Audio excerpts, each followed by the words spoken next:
know, just let me That clock keeps ticking like a metronome and This podcast is proudly sponsored by Rainbow Competitions. They are two good lads. Competitions from up on yeah. So check them out, rainbowcompetitions.com. Some fantastic prizes. I've got Ross, a stay in Ross Harbour. Tickets are very, very cheap. And even better, the listeners of this podcast get a special discount code. Tell you what, 20. So if you buy 5 tickets, one of them's free. That's how you have to look at it. So, and it'll be that fifth free one that'll make you win the prize. Some great stuff coming up. I think they've Arsenal United. They've loads of stuff coming up on their website. They do the draw every Friday, 12:30. Yeah, it's all on Facebook Live. Check them out. They actually have a private Facebook group now where they do special offers and different things for the members of the group. So yeah, check them out. Do you know what I love about it, Talal? Do you know what I love about our brand new sponsors? People have been coming at us looking, and it's been big news, this exclusive sponsorship. We've had loads of prize competitions come to us. Take our money. We went, no. We want to work with a competition that actually we're going to see the listeners of our podcast win. So that's why we partner up with Rainbow Competitions. Yeah, we've all heard of plenty of raffle competitions out there, but this one we've seen people win there twice already. They've won multiple prizes. You're getting low entry tickets for unbelievable prices. So if you want a chance at actually winning one of these raffle competitions, do yourselves a favor and get in there early with Rainbow Competitions. Check them out. Excellent. And with that, welcome to this week's episode of the Tell You What podcast with me, Talal Jomar, and my fine co-host, Sean McAlevey. Sean, tell them what's coming up on this Monday night exclusive show. It's been a bit of a rogue one, right? So we're recording this on a Monday. I was up late last night. I was watching the Super Bowl. We're going to talk all about that. The Kansas City Chiefs, which people may not know us, my team got absolutely destroyed. So it was not worth staying up to 4 o'clock in the morning for. It was very sad. But we also got coming up, we're going to chat about that a wee bit later. We've also got the other egg-shaped game, rugby. The Six Nations is back on. Or sorry, should I call it the M Six Nations? Because, there's 2 genders now. So we have to clarify which one we're talking about. And then we've got the big FA Cup weekend, Liverpool's shock exit. Well, trust me, we'll get into that one. Wayne, to get a comment into them Liverpool fans. And as well, we're talking big news.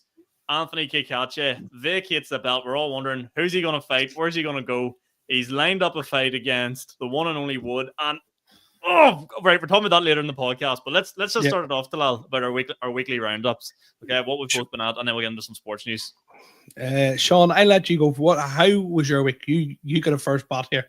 Do you know what? It's actually the fact that we released this on Monday coincides with how my week has been from last Saturday. Last Saturday, I had a mate who's leaving to go to Australia. Another man down.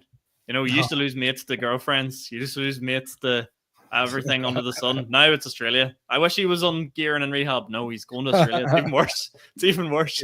He soon will be. Oh, yeah. Yeah, well, he is going to his girlfriend in fairness to him. So shout out to my mate Connor who moved away. But we had a leaving do for him last Saturday in Belfast. Let me tell you something though. Here, I have a bone to pick with leaving dues, and him in particular. I've said this to him, but I want to get it out there for all these people moving to Australia. You get one leaving party. Yeah, I have been invited to England for his leaving party. I've been invited to nights away for his leaving party. Back down to Newry. I goes, I'm going to one. Like lifelong mate. This. I goes, I'm going to one, and tell me which one you want me to go to. And he goes, we're all going out in Belfast. I goes, that'll do. That's the one. So if you're moving away, one leaving party will do. And then I also made this point as well, then, and this applies to everyone that goes to Australia or further away. See if you leave, I don't want to see you in 6 months. If you're fucking half, stay away. See if you come back in 6 months, just lay low, pretend you didn't come back.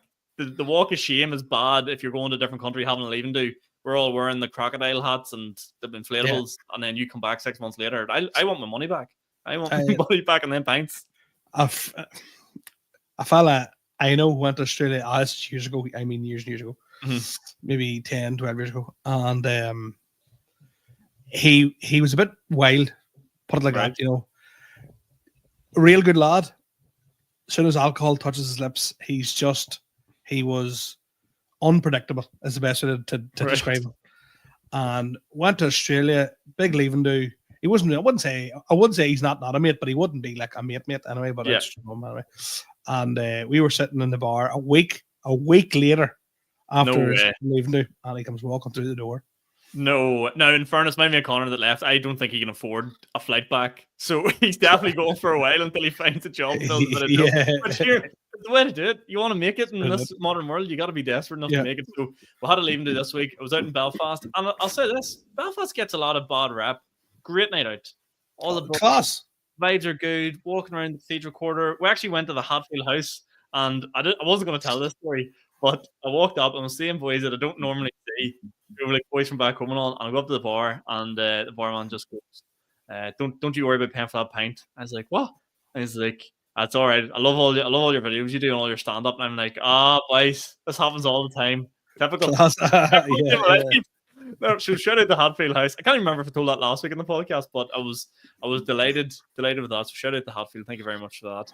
And then just out in Belfast for a few drinks. But the point I wanted to get at was, I sort of remember why I don't drink that much anymore. Because see, when the wheels come off, the wheels are off. Like the past week, I've had like a Chinese, pizza, fucking chippy, like every night of the week. I feel horrible. Like I wasn't fit to do a podcast last night, to be honest with you. I couldn't have physically brought myself to do one. Like, so I'm just about recovered from it. Not hungover, just like when I start going bad, I go real bad, like with the food and the diet and all. Like that shows you how bad I must have had a real bad hangover about 12 years ago, Sean. I just never recovered that. I just sounded like my dad there, 2024, from about 2010 to 2024 there. Just eating non-stop. So yeah, that was a good week. And then on Tuesday there we had the almighty return of the legendary one and only, well, the actual brand new Belfast Comedy Club. I don't know, I was going to say RE Comedy Club there, but the open mic was back. Let me tell you something. The greatest comedy club in the world does it again. Like, just when they think there's no hope, I'm back. I'll come back and stand up after about a month off. I go, I love this game. Full Patrice Ever at the back of the club, gleaming. Now, was there people that took a month and a half off, came back and did the same 5-minute set they always do? Yeah. Was it going to kill them? No, because that's why I love the place. It's almost, it's like, will you ever get sick of seeing Robbie Williams sing Angels? Never. Oh, Never. That's a great analogy. Sean. Yeah. Just top tier. I mean, are the singing Angels equivalent of jokes? No, but like, you know what I mean? You'll never get sick of seeing Elvis impersonate Elvis, will you? Yeah, exactly. Exactly. So we had the return of that this week, which was loads of fun. Delighted to be back at it. And if you're listening to this now or on Tuesday, the next open mic night, it's every Tuesday, but we've got a couple of good, really good touring acts dropping in. If you're listening to this on Tuesday, so get down. I'll not tell you who it is. I promise them I wouldn't say who it is, but trust me, be well worth your favor. Money McAlevy's bringing the biggest names. It's like a Riyadh season, but in Belfast, Belfast Comedy Club. It is Riyadh season in Madden's Bar. In Madden's Bar. So yeah, all that's happening in my week. But tell me about your week, Tal. What's been happening? What's been going on? Sorry, just before we go on, and when's Tim McGarrion? He's in soon, isn't he? Oh yes, Tim McGarry's in the 21st of February. There's like 10 tickets left, so you're listening to this. I don't even need to sell these. I don't even need to get the speech out. It's going to be one of the best things I've ever. I'm this close to booking a different MC, so I can just sit and watch the show. Wow, that's how excited I am for it. It's one of those ones like once he starts, it'll just be a complete clinic. Like, yeah, exactly. Yeah. It's one of them ones that you'll watch and go, "We're not doing the same sport. This isn't the same thing anymore."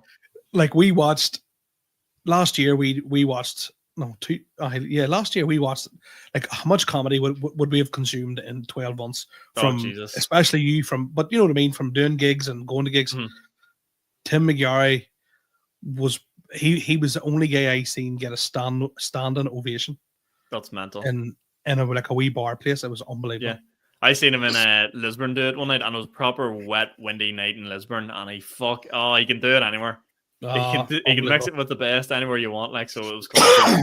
Get yourselves a few tickets for that before they're sold out. If you want, they're available online. Or we probably won't be able to do cash on the door. It'll be all sold out. So do yourself a favor. But tell me about your week. My week. I've been, I don't know if people have noticed, but over the past number of weeks in the podcast, I've had a bit of a cough, right?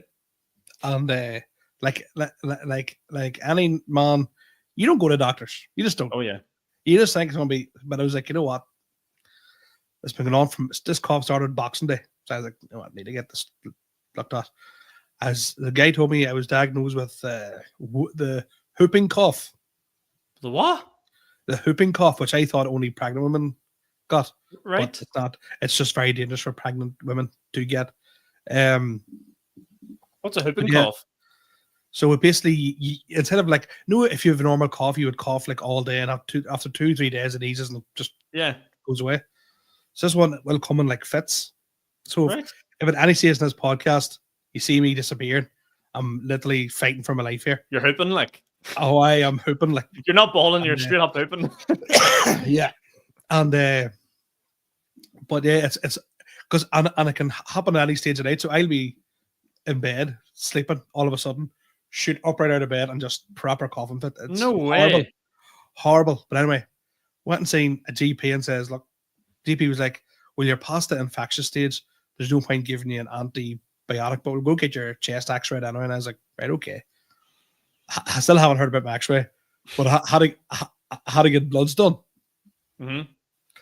And they were like, so some people might know that I'm a wee bit of a health kick, right? I'm trying to cover less ground area, right? I'm trying to not block the sun out as much anymore. Trying to lose a bit of weight, but because I've been sort of doing really well and trying to exercise and eat well, I've lost a considerable amount in a short space of time, which has lowered my CPR levels in my blood. Right. Which has they've went, no, something's not right here. Like it should have dropped this quick. So I have to go back in for more blood tests. So either I'm losing weight or this might be one of the last episodes I'm ever going to record. So wait, you're basically getting too healthy too quick. Is that? No, well, they sort of want to know a reason why, because like they don't it's the GP don't weigh you. So just got like once I go back in for I actually have to go see my GP tomorrow, but I'm just going to say, look, what's the crack here? You know, yeah. How long have I got, Doc? You haven't slept in a week. You know what I mean? Exactly. And so we'll see what happens. But can't believe you went to the GP. I have no respect for you. That's had to, because there was for a measly. What's wrong? Yeah, I cough a bit. That's unforgivable. No, the reason I rang the GP was I didn't hedge the cure, but folded the wing mirror. I got that close to the hedge, right? Because I was coughing and I couldn't get breath in the cough, so my head went all like light and dizzy, and I was like, "Whoa!" And I was like, "Right, class, let's, you know." Yeah. It's one of those. I know I'm only messing, like, but it is one of them stupid things. That, like, you're like, what other sign do I need? I'm driving exactly. Car and I'm nearly passed out. You're going, nah, I'm alright. Right. Here, it's not the first time it's happened. It's just the fact that the car went into the head, and I was kind of going, I have my children in the car. Like, if I didn't have children, I still wouldn't have went to the doctor. I was gonna say, if it was the car, you're like, fuck's sake, scratch that car, and now you go see the doctor. It's the mom thing ever. I know, but yeah, and PBs was back. Sean done a great job opening. I've gotten over myself a bit. You were such a. Let me tell you something. Thrall fully bitched out. Fully. I don't even know how to describe it. You were like, oh, how do you even put? I want to use the right term. I really want to nail this. It was like, I was almost saying, you almost gave me the ick. That's how you went on about it. You were like, because you went out, right, and the mic hadn't been tested. There was bad reverb on it, which was no one's fault. It was just we didn't know where to stand. It was fine. And the mic was all rattly and stuff like that. You gig in front of people. It's really hard to gig in front of people you know, especially when they've seen you a few times. Really hard. And you're doing grand, doing 100% fine. Like, whenever your first word on the mic is hello and the mic's going, that's a tough walk on. Like, but you came back and you look like you just lost the World Cup. I don't know what was wrong with you. Do you know what it was? Did you see the centre back for Man City there last 2-3 weeks ago? Yeah, the young fella. Yeah. Like it was my error. You know what I mean? I just felt like it was my errors, and then I'm not used to hosting, Sean, and just a wee and without getting too sappy, you're an MC that I would have a lot of respect for and would try and learn from. So I was going, he's going to eat me, and in my head going, Sean's going to be very honest, he's going to eat me alive here. So I was like, I have to turn around. To be fair, and to be fair, I did turn around, but it was. And I appreciate the words. And here's the fatal mistake you made. And this I noticed that we were like behind the door and onto the stage. Like, we had to walk through the door to get to the stage. We weren't even really in the bar, but you went out and you laid the rules down first and foremost, which was great. Lay the rules down, let them know early. You know, Vinnie Jones and that fucking cup. Like, just let them know you're there. And then afterwards, you asked someone. You went into crowd work and like, see when you like go. I don't know stand up, but I always think whenever you like lay the rules, you look like an enforcer, and then Yeah. someone you're like, "What do you do for work?" And they're like, "Oh, I'm not fucking telling you. You haven't sort of like eased me in yet." Yes. Sort of thing. So, but you turned it around. You got a 2-0 at home. You were playing sailing like you didn't concede early days. But it was at the post. It was very it fitted in well with the FA Cup. The reserves were playing. I had to bring on the lads at half time to get the result. Yeah. I had to bring out the big guns like. You're going to Dubai this week. You're fucking. You're getting the break in. The recover. Fuck, I get 10 boys in. It was really good night actually. Shout out PBs in the way. I don't know. I don't think I've ever had like say like a 10 out of 10 in there, but it's always just nice. I like see when you go down there and it's just boys that play women that fucking like to get done up for a night out. Yeah. Just good vibes. Pints, lads, crack. To be fair, Sean Haggerty, like when PB first started, it used to be chaos. But Haggerty worked at it, obviously, to get so the crowd going now. They know they're going to see comedy. Yeah, they're not going for a night out, and there's people telling jokes in the corner, which is a massive difference. Oh yeah. It's a huge, there's a difference. I think they've definitely got a comedy crowd in it, and I always feel like when you get a comedy crowd and they'll police it, like it's almost got the stage now where like there was maybe say 1 or 2 people that would come in and think they were going to come in and heckle and beat arseholes or whatnot. Like there isn't every town like that. And it was almost the people that are there being like, fuck up, would you? This will be so much better if you shut up. You're like, I love that. That's great. Like, and Mickey Bartlett came on and absolutely just decimated the place. Like, I mean, that like it's you know what? It's almost whenever you see like one of the top comedians and they're really on fire, and you know they've maybe been gigging like 6 times that week. Yeah, and they're just so finely tuned, and they're at the stage where like the gig doesn't really mean that much to them, and they're having like fun with. Yeah, I was like, if I just touch when I ever make it to that level, because just like Mickey was just up and he was just adding wee bits on and just literally saying whatever he wanted. He said something completely that I never thought I'd hear on stage ever. Sounds like Mickey, all right. Like about a very famous missing child. Oh Jesus Christ! And here, joke on it. Oh my God! But that's the skill. That's the skill. That is the skill. You know, whereas another comedian on that night did a joke about the same famous child. Yeah, it got a Gary Neville. Oh, he's in trouble. He's in trouble. Yeah. But yeah, look, great night. Next one's going to be in March time, so he's doing a St. Patrick's Day. We something. No, next one's the 29th of March. I will not be there. Well, I will be there, but I will not be on stage. Why not? Pressure. No, Sean Haggerty's turn. Oh, Sean Haggerty's turn.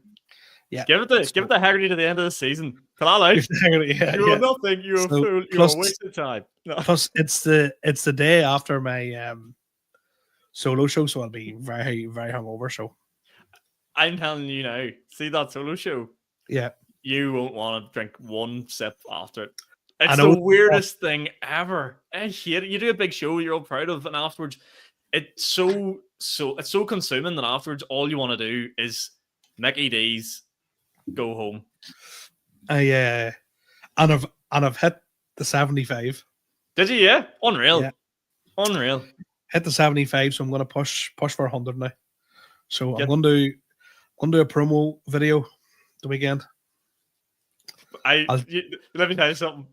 You do the best promo videos of all time. The Hill of the Neil one is absolute folklore legend. This is going to be like I have an idea in my head, and I don't care how badly shot it is. I think I'd land it. Let somebody help you film it. That's all I ask.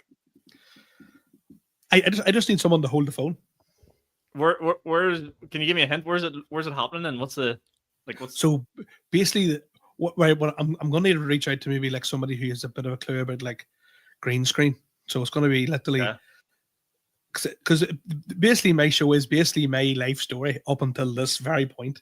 Yeah, to an extent, but it's more so my younger years and growing up and how I coped with being, different, so to speak. So it's going to be like, this is a story of me being, so it's going to be a picture of me green screened in the Middle East somewhere. Right. And then it's going to slip quickly to like Bamberb. He's Right. starting Okay. Yeah. Bamberb. It's just gonna be like, yeah.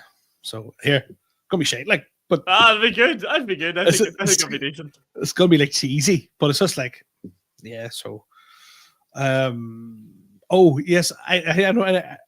I know you do watch them. For any of our listeners that watch our Utter Scutter Mhm. videos that me and Stephen Campbell do, were we telling you about the horrible thing that happened to us in we did, but yeah, the night we went to. You didn't tell it on the podcast. Tell it on the podcast.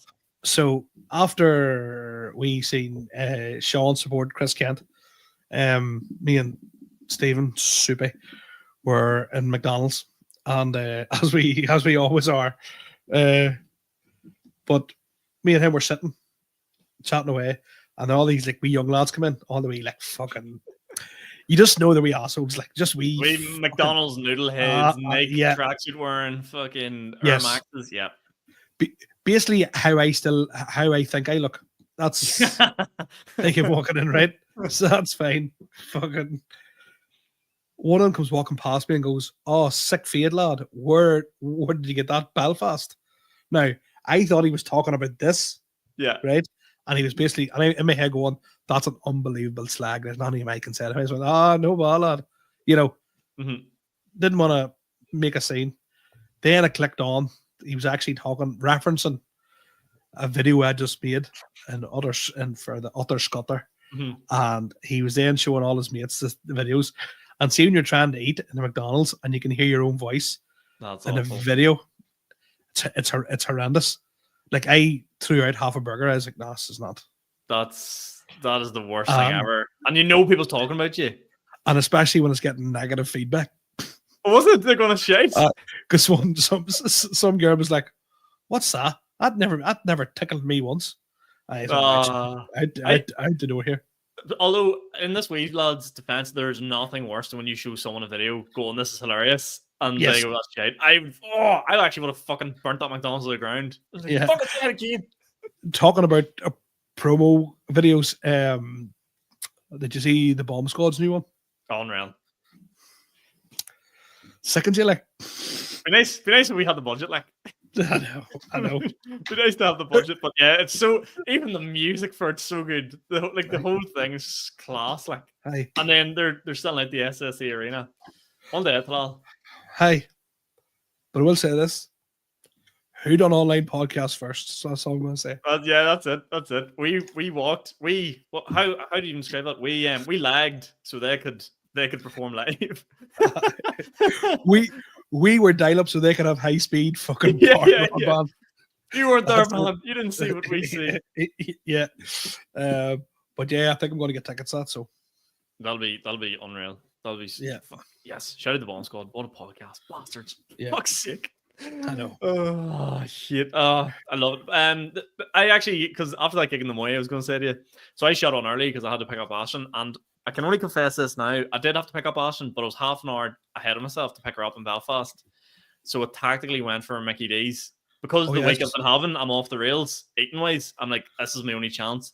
But McDonald's do this thing now, and I don't mean to sound disrespectful, but this knowing your previous orders, this wouldn't fill a hole in your tooth, but it is banging value, right? It's called the McFiver, right? And for £5, you get a cheeseburger, chips, drink, 4 nuggets. It's like the Happy Meal for adults. Absolutely perfect. See, to be honest with you, it is that is great value. Now, how I would have normally seen that would have been a drive home for me. Like that's what I'm eating on the way home. Like, well, with your that's your mozzarella dippers. Like that's my. I mean mozzarella dippers. That would have been. But this is 2024, Tla. Yeah. No, you might be you're a McFiver Talal now. Talal McFiver Jamore. I'm still a 20-piece nugget, like still 20-piece. We're getting there. It'll not be long to our names. I just picture you with like 4 nuggets in your hand being like, what the fuck is this? In fairness, I could eat more, but I'm just like this in my brain. I'm just like, this is the right amount. This is what you're meant to eat. This is what I'm slowly learning. So I'm slowly having to retrain my brain. Like this is exactly what, because like really, it is 4 nuggets is more than enough. Like, but I'd have had 4 at a time, and in my head going, "Well, that's one handful of food. Like, that's not enough to. That's not enough to fuel a big boy like you. You're a father. You need so much energy. You're going home to sleep, and you don't even get any sleep. So you need to Exactly. fuel up your life. Yeah, but yeah, the whooping cough also is good for not eating because You just coughing everything out. yeah, Eating disorder style. What a way to lose weight. You know, what a great, yeah. what a great thing. As soon as you put food in your mouth, Infectious- you're like fucking poking. Yeah, it's class. infectious diseases and fucking eating disorders. You show Yeah. me someone with a mental health problem that's overweight. There is none. They're all skinny. Exactly. Exactly. Oh, fuck's sake. That's accurately true. What? The more mentally you are, the more weight you lose. No, it's like if you're, we're treading treacherous waters here, but it's like I think no, you know what, Sean? Go for I'm it. gonna No bypass- one listens to this anyway. Say it. Come on. I'll not clip I would it. say this. I would tend to think that a bigger person with mental health issues is very closely linked to their weight. Oh, yeah.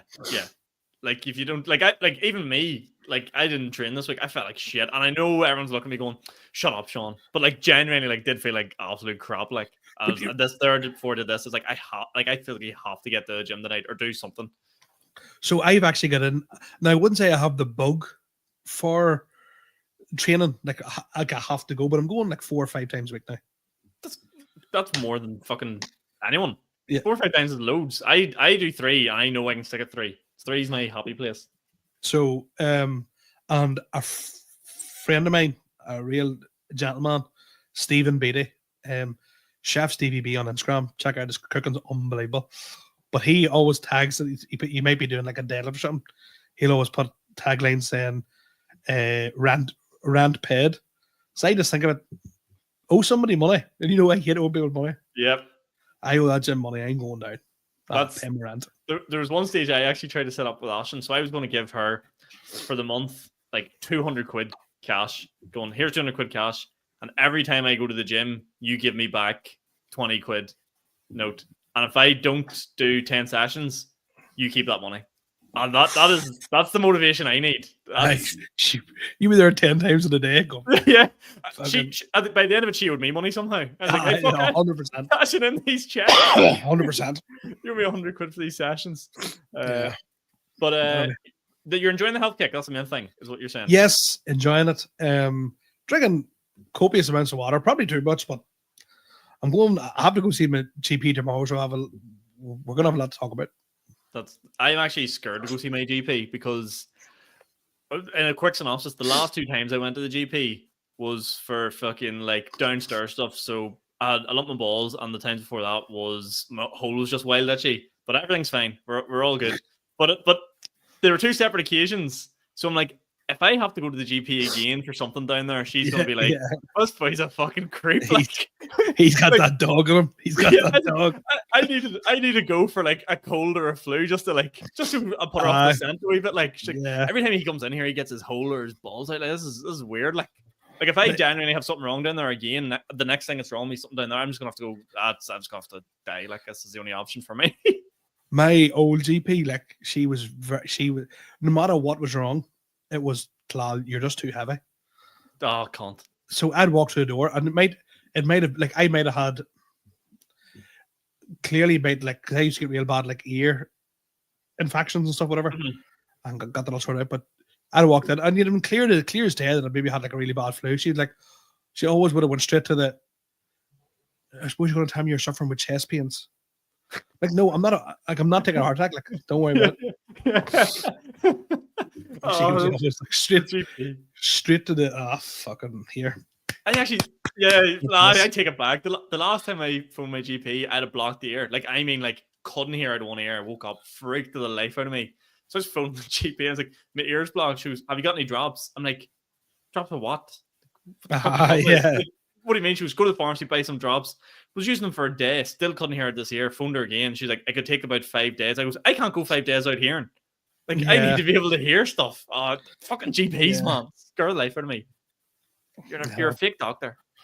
Privatize NHS. That's it. Get it sorted. No Get it taxes for sorted. everyone and privatize the NHS. Get it Yes. done. Speaking of privatize, let's get into our sports. The sports news of the week. We start with our Super Bowl. Let's go there because I've Yes. titled this episode "Nobody Cares About the Super Bowl." Talal, do you care about the Super Bowl? No. Right. Anyway, thanks for that. Honestly, right. No, I will say this. I have a couple of mates that are very big into it. So I will check the result. Yep. When I watch the highlights, no. Now, the only thing I watched from last night was the halftime show. Massive Kendrick Lamar fan. Just wanted to see it. It was decent. I should have read how the match went. That's it. It was. I stayed up for it last night, and I'd say I loosely follow the Chiefs. I have a jersey that I bought off the HK, but that's irrelevant, right? It was like 16 quid, right? The hype was real at the time. And like I stayed up to watch it, and I don't normally stay up to watch the whole thing. But I just felt like this year is like Kendrick Lamar halftime show. I'm excited for that. I think it'll be a really good game. I'm excited for that.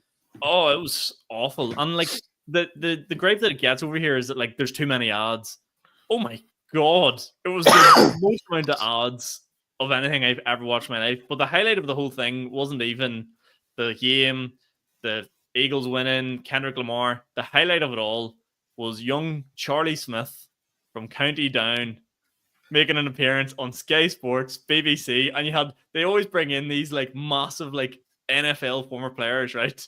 So they're wearing like Joe Jordans and a blazer with a t-shirt on, like that cool American style, and they had wee Charlie sitting in the middle of them with blue jeans, a big brown belt, and a Ralph Lauren green shirt tucked into it. I was like, there's our future superstar. There's our future superstar. And you just see that like none of them really knew who he was, and he didn't really know who they were. You just know he could dress in like a local clothes shop, like Bogart or something will sponsor him. Bogart get him out or something. Picture and all of them.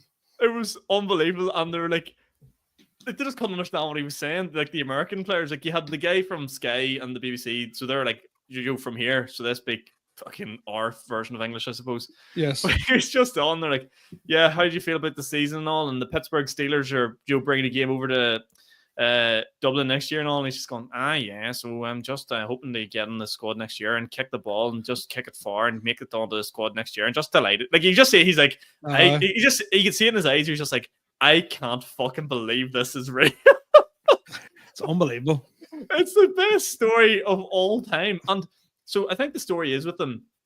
Last year, he signed to the New Orleans Saints. Is it New Orleans Saints? Yeah, New Orleans Saints. So obviously the Super Bowl's in New Orleans last night. So that was part of the reason why he was there. And he's obviously going to be a big ambassador for the NFL coming to Dublin. So I reckon, I don't know if this is possible if they play in the same division, but I reckon it'll be the Saints versus the Pittsburgh Steelers. That makes a lot of sense. Because Irish fans will go see him, and it's a good advertisement for people to join the program there and get more people playing American football here. Anyway, potential, I don't even know if that's possible, but the idea of him going over there was that he would get on the practice squad and kick, and realistically, the problem is he's never going to get on the first team because there's just no tape of him doing anything in a game. Yeah. You're going up against guys that all they've done for the last 15 years of their life is kick this ball, and there's hours of footage and the stats are there. So he was on the practice squad. Apparently, the practice squad gets paid $100,000 a year. Unbelievable. For kicking a fucking ball. That's like us being at open mic, getting $100K a year. Like literally, that's the same equivalent. You're going, you're not quite ready, but keep earning your stripes out there. Yeah. Like, and I do think he's meant to be quite good. And he can kick the ball quite far. Now, he did have one competitive kick during the year, which went well for him. But yeah, I think that was my Super Bowl halftime. That was my Super Bowl highlight. Just seeing Charlie Smith, wee County Down man from Mayo Bridge on the big screen, on the biggest stage of all. The game was absolutely horrendous. Should I have stayed up to 3 o'clock in the morning? Absolutely not. Is there too many odds in American football? Yes. The Super Bowl halftime show, I wanted to talk on it really quickly because a lot of people hated it. White people in particular hated it because there was no white people in it. Yeah, I think it's one of those ones where like if you're a fan of the artist, you'll love it. If you're not a fan of the artist, you won't. You know what I mean? It's just like But like, do you think they should do that here? Do you think they should do like All Ireland final day, a wee halftime show? Well, I went to Croke Park one time. Down we're playing Dublin in Division 1. This is a good while ago now, obviously. And at half time, Jedward played. So that's it's the closest thing I can think of it. Like, to like But- Croke Park, 1/10 sold out. But I think they should. But I think what they should do is, and I actually think that what I learned from watching the Super Bowl last night is GA needs to do a better job of making game days a massive experience. But you see, they actually used to be before everything got extortionate pricing. It Yeah, but used to be, but yeah, I know what you mean. I know what like you there mean. should be like when I wake up on a Sunday, there should be a TV show from 9 a.m. to 12, talking all the GS stuff that's coming up, all the games, the highlights. If you ever seen the Pat McAfee show, unbelievable on YouTube. He goes over all the stuff from the season and the week. And it's a YouTube show. It's great. I remember watching the first FA Cup final I watched was in 1998. That's how old I am. I was one. Yeah. Right, Arsenal beat Newcastle 2-0. Mm-hmm. And that show started at 9 a.m. in the morning. The match kicked off at 3. And it basically went through Newcastle's run, Arsenal's run, how they've done in the league. It interviewed loads of players, past and present. That day made me, because what age was I? I was maybe 8. No, what age was 1989? Yeah, I was 9. You understand football, but you're not necessarily like a fan. Yeah. So all I knew was that current squad of players that Arsenal had, like Overmars and Alka and everything. And I remember watching that, and that's the day I fell in love with Arsenal. Like, that's why I can go back and like, that's the day I properly became an Arsenal fan. And it happened to win. Yeah. You could have been a Newcastle fan. Well, Arsenal won the league that year as well, so it probably fair was enough. Arsenal. But like, the FA Cup final actually was played before the final league game of the season. That's better though. That's great. Like, that's how it used to be. Yeah. So it used to be, and I was just like, this is unbelievable. And then every year it got shorter and shorter and shorter. And it's like, bring that back. Like, to me, that was like, I was just watching it at fucking 9:30 a.m. It was lethal. Like, and it showed like the best goals from it. It was just as you say, as like the NFL shows in America. It's just all like, it's all day, every day. You know, it should be a Sunday in America is, and I'm not making this up, is lockdown for NFL. They don't put any other sport on a Sunday because there's a 12 o'clock game, 4 o'clock game, 8 o'clock game, basically. Yeah. And it's all, I know we kind of go for that here now with the Premier League, but no one's watching fucking Palace versus Leicester. No one watches those things. But the GA, I think the GA can do it. I really do think the GA could have it on the pubs, kind of similar to what rugby do, but just more of like you start the show early, you bring back Marty Marcy, send him out to the street before the game, let him interview the fans, show the road to the game, the story of what drives me mental about Gaelic now is there's no stories to any player. I don't know anything about anybody that plays for any teams. No. But even like, you They're see, so even the sheltered. See, even with like crack with fans and all too. Like to me, if it was me running it, I'd be like, right, let's pick a bar. Like say Troner playing Armagh, right? I would be in the bars at 1 p.m. Oh, absolutely, yeah. And streaming from the pubs, be going, here's the crack, and making it a big, massive event. Yeah. The one thing I would love to see is like, a few things. One is people that can't get to the game, a fan zone. Something like in your own town. When Armagh won the All-Ireland there, Carrickdale had one out in Uri. Great.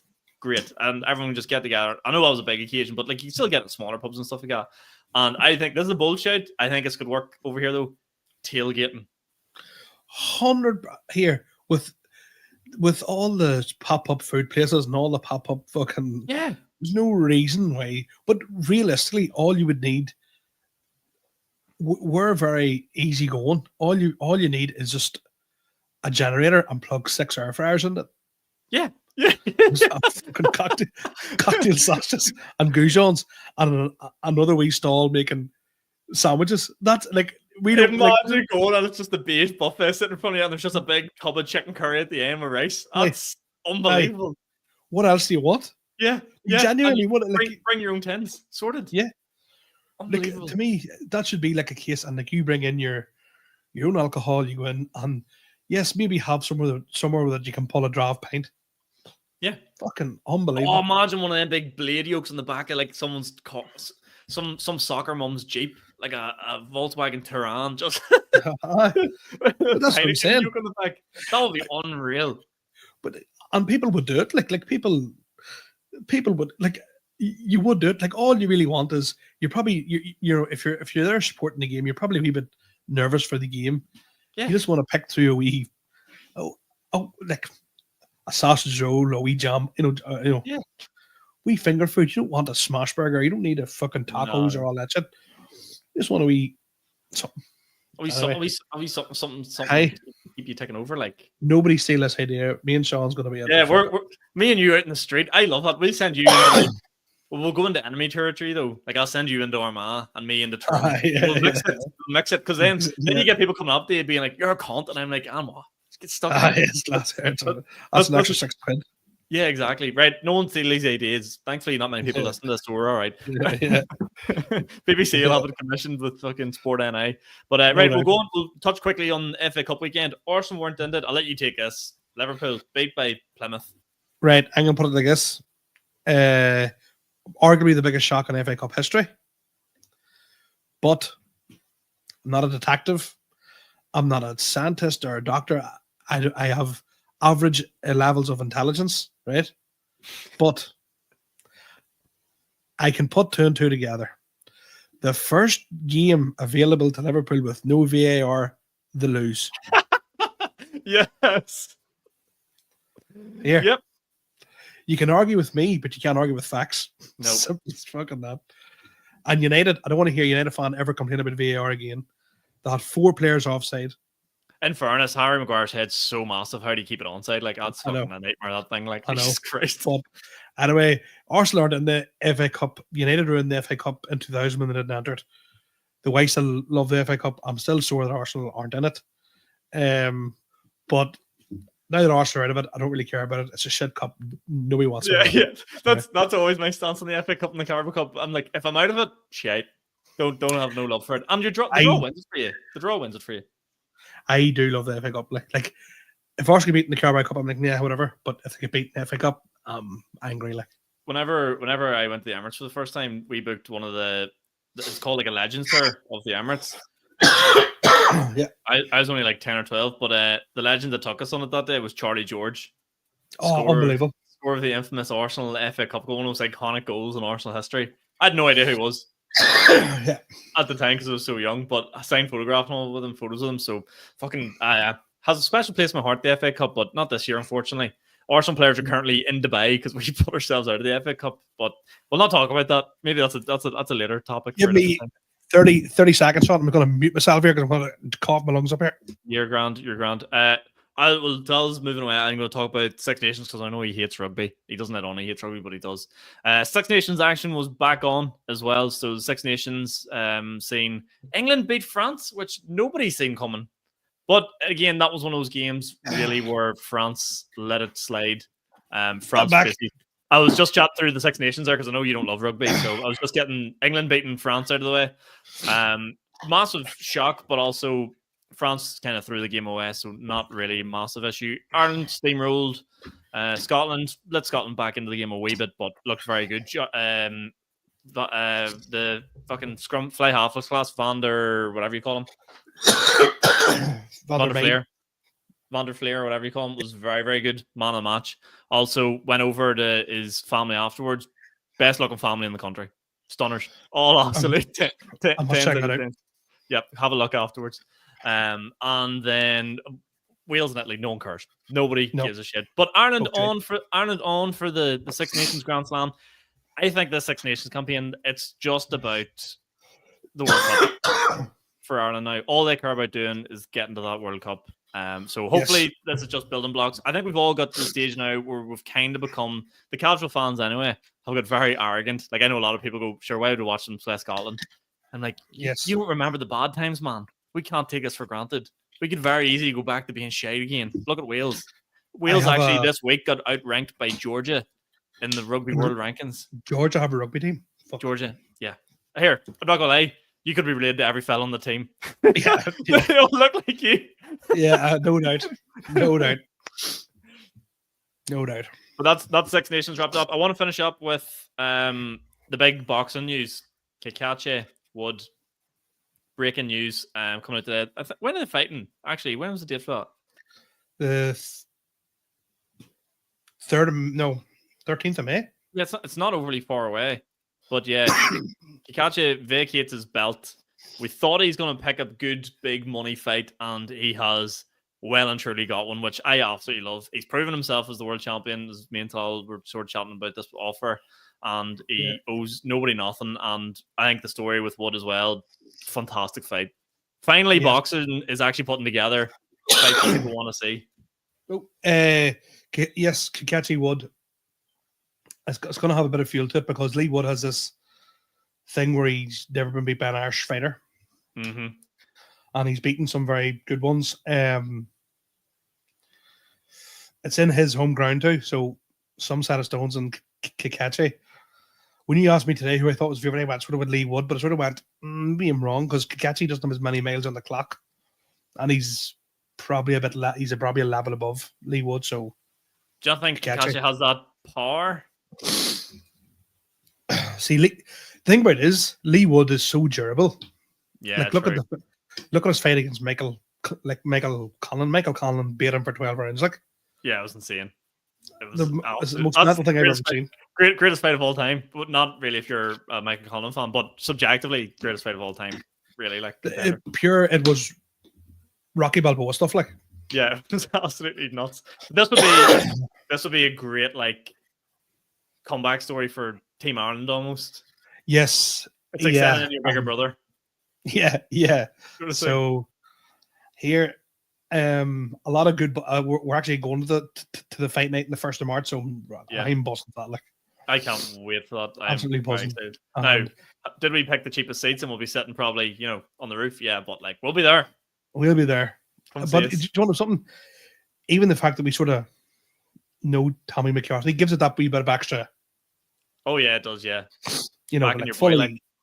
Yeah. So, but I'm really looking forward to that Kikachi fight. Also, the greatest fight card of all time is coming up very soon as well. What's that? Dmitry Bivol and Beterbiev, the rematch. Oh shit, that's soon. That's the 28th of February. It literally is the best boxing card of all time. Every fight could headline. Where's that in? Where do you think? Riyadh season, baby. Oh, I said once, I will die on this hill, and I keep saying it on this podcast. It's the only place sports should ever be held. It's on better times. If that fight was on here, it would be at a more inconvenient time for me. Yeah, but it's in Saudi. I fucking love it. Give them everything. I don't care. So I'm actually gigging that night. I'm ripping because I was going to go myself. That would be a great day to go to. Then I'm going to a pub, but just go to my mum's and go stay upstairs. I'm going to watch the boxing here. Yeah. Go to sit and just enjoy this, like peace and quiet. But I'm gigging and banger. So. Oh, lucky you. I know. Now banger's always great. That'll be good. Yeah. But I have nothing else to sort of talk about there. Anything else you want to touch on? No, again, just I'm sure everybody that listens has bought a ticket, and if you haven't bought a ticket, why haven't you bought a ticket to my show in the Crack Theatre, Middle East based, 20th of March? Love it. Would just love to see everybody there. I'd love to sell a few more tickets for it, like so. Look at it. This is my last pitch for it. Look at it this way, right? You know me, Money McLevy loves to make money. If you buy it now, it's going to sell out, and then you can sell it on to someone else for double the money. So there you go. It's even if you can't go, you're going to make money. So get yourself a ticket, get it sold out. This is like hearing about Bitcoin in 2008. Yeah. This is like. But I mean, probably a wee bit more like hearing about fucking, I don't know, like Dogecoin or one of them weird ones like Huck to a coin. Yeah. But there's money to be made there if you just want it. But yeah, go support that. And then obviously Belfast Comics Club, we touched on the start of the podcast. Get a ticket. Really appreciate it. All our Spotify listeners, you are the best bunch. Keep reviewing. We love you all. Had a few more reviews during the week. YouTubers, nice. Sort yourselves out. Get on the YouTube. Yeah. Sure, give us a like if you're watching this on YouTube. It really, really does help us out. And yeah, we'll see you in the next one. See you all later up. Oh, just let me That clock keeps ticking like a metronome in my